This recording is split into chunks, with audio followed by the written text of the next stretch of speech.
Pumunta ka dyan, pare.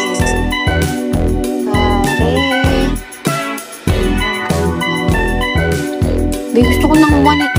Ano doon? Nabulo na siya. Hindi ko nakaya. Bakit? Physical ba yung work mo? Physical? Kailangan ba ng katawan? Uy, nawawalo na naman.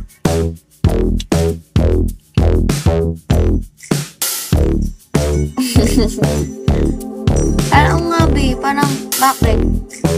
Kakaupo ba? O baka nagbubuhat ka ng mabigat? Ganun. Physical.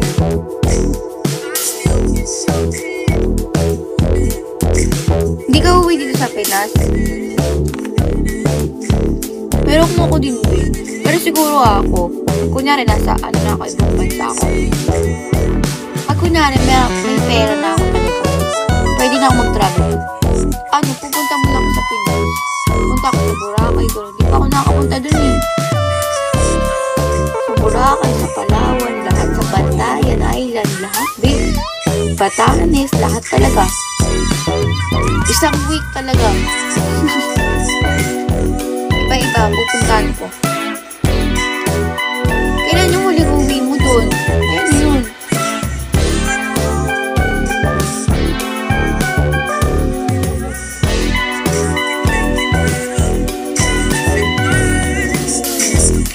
Ala, super tagal.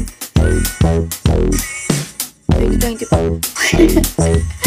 oh, last year lang pala yung uwi mo. Kaya naman pala. Mahal ba ticket dyan? Kala ko naman 2014. 2014 ang Encantadia, no? 2016 nga pala ang Encantadia. Magkano yun? Alam mo, yung friend ko nandyan siya. Best friend ko siya.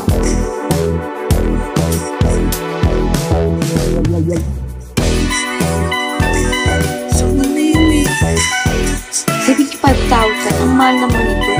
Ano to? Balikan ba ito, be? Or papunta? Di ba mahal dyan? Mahal ang ticket. Kaso yung friend ko, di pa siya makakauwi. Kailangan niya 6 years muna doon. Balikan. Ay, pwede na. Pwede na, kala mo.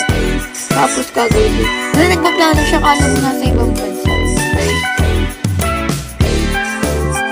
Ay, the number, like,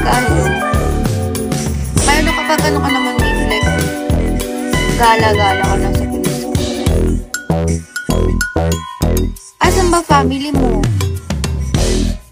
Ay, dami natin, Bicol. Ano favorite ko yan? Bicol Express.